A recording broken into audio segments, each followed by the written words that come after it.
हरे कृष्णा। आज आपको एक साधु और भौतिकवादी व्यक्ति की कथा बताता हूँ।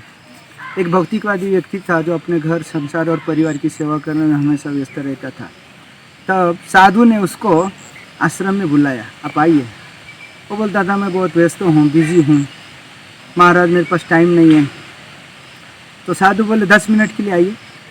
तो वो 10 मिनट के आने लगा। तब साधु ने उसको योगा सिखाया, थोड़ा जप करवाया और बोला कि आप परिवार की सेवा में इतने व्यस्त रहते, तो आज हम तुम्हारे परिवार वालों की परीक्षा लेंगे और उनके घर जाकर उनके घर वालों के सामने तुम मरने की एक्टिंग करना।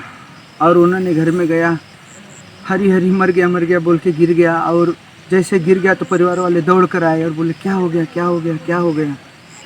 तो पता चला कि मर गया। साधु महात्मा बोले तो मर गए। तो बोले अभी क्या करें। तो कुछ तो करिए महाराज, साधु संत लोग कुछ कर सकते हैं। तो साधु बोले मेरे पास एक दवाई है, मैं इसको जीवित कर सकता हूँ। बोले महाराज आप कुछ भी करिए, आप जो बोलेंगे वो करेंगे हम। तो बोले दूध लेकर आओ। और वो दूध लेकर आए। तब महाराज ने दूध लिया और दूध में उनके पास जो दवाई थी, दवाई मतलब काजू किशमिश पिस्ता बादाम का पाउडर था, उसमें डाला घोला और उनको कहा कि अभी ये दवाई जो पिएगा वो मरेगा और आपका बेटा या पति जीवित हो जाएगा। तो कौन पीने के लिए तैयार है। माता पिता को बोले आप बूढ़े हो गए हैं, आप ये दवाई को पी लो। तो माता पिता में से पिताजी बोले मैं तो पी लेता, लेकिन मेरी पत्नी बूढ़ी के लिए मुझे जीना पड़ेगा। और बूढ़ी कहने लगी मैं पी लेती, लेकिन मैं मर जाने से बूढ़े की सेवा कौन करेगा। तब बोले कि पत्नी, आप पत्नी हो, अर्धांगिनी हो उनकी, आपको बहुत प्रेम होता है तो आप पी लो। तो बोली मैं पी लेती, लेकिन मेरे बच्चों की सेवा कौन करेगा और अभी तो मेरी उम्र भी नहीं हुई है। तो इस प्रकार से कोई भी पीने के लिए तैयार नहीं था। तब साधु ने कहा तो क्या ये दवाई मैं पी लूँ। तो सब लोग बोले महाराज बड़ी कृपा होगी, साधु संतों का जीवन परोपकार के लिए होता है। जगाचा कल्याण संतांची विभूति, जगत के कल्याण के लिए संत लोग जीते हैं, कृपा करके आप पिएंगे तो बड़ा उपकार होगा। साधु मुस्कुराए और उन्होंने पूरी दवाई पी ली। दवाई तो थी नहीं, वो दूध में बढ़िया काजू किशमिश पिस्ता बादाम केसर डाला हुआ दूध था, वो पी लिए। और उस साधक को, अपने शिष्य को बोले बेटा उठो, देखो आपके परिवार वाले आपसे कितना प्रेम करते हैं। तो इसी प्रकार इस भौतिक जगत में सारा जो प्रेम है सब दिखावा है, असली प्रेम नहीं है।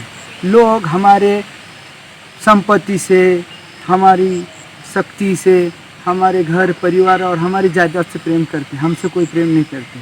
पेड़ पर पशु पक्षी तब तक ही रहते हैं जब तक वो पेड़ हरा भरा होता है और फल फूल देता है। जैसे ही वो वृक्ष फल फूल देना बंद कर देता है तो पक्षियाँ उस वृक्ष को छोड़कर चला जाते हैं दूसरे वृक्ष पर। इसी प्रकार रिश्तेदार, संबंधी, मित्र, परिवार ये सब ऐसे ही है। और इस समय अभी लॉकडाउन के चलते अभी लेटेस्ट एक कथा आई है कि एक व्यक्ति को सर्दी खांसी हो गई थी, शादी सर्दी खांसी हो गई थी। तो उनके परिवार वाले उनके पास नहीं जा रहे थे, पत्नी पानी नहीं पिला रही थी, बच्चे दूर से ही देख रहे थे, कोई उनके पास नहीं जा रहे थे, कोई उनकी सेवा नहीं कर रहे थे। तब डॉक्टर लोग आए, सरकारी डॉक्टर लोग आए और उसको लेके गए और ट्रीटमेंट किए और उसका रिपोर्टिंग चेक किए और रिपोर्टिंग जो थी वो निगेटिव निकली, उनको कोई कोरोना और कोई वायरस नहीं था। तब डॉक्टर ने उनको घर जाने के लिए कहा, लेकिन वो घर नहीं गए क्योंकि उनको पता चल गया मेरी पत्नी, मेरे बच्चे, मेरे परिवार वाले मुझसे कितना प्रेम करते हैं। इसलिए शास्त्र में लिखा है कि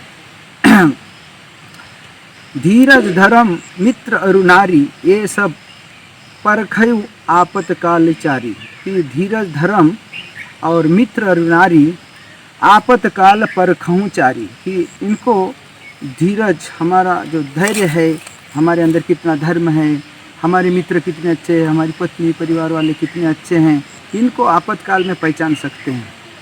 इसलिए आज इन सब की परीक्षाएं हो रही है। और जब भी आप देखते हैं कि इस प्रकार के लोग यदि हमारे साथ रहते तो इनका त्याग करके हमको भगवान की भक्ति करनी चाहिए। भगवान श्री कृष्ण ही हमारी रक्षा करेंगे। हरे कृष्ण कृष्ण कृष्ण हरे हरे, हरे राम राम राम हरे हरे।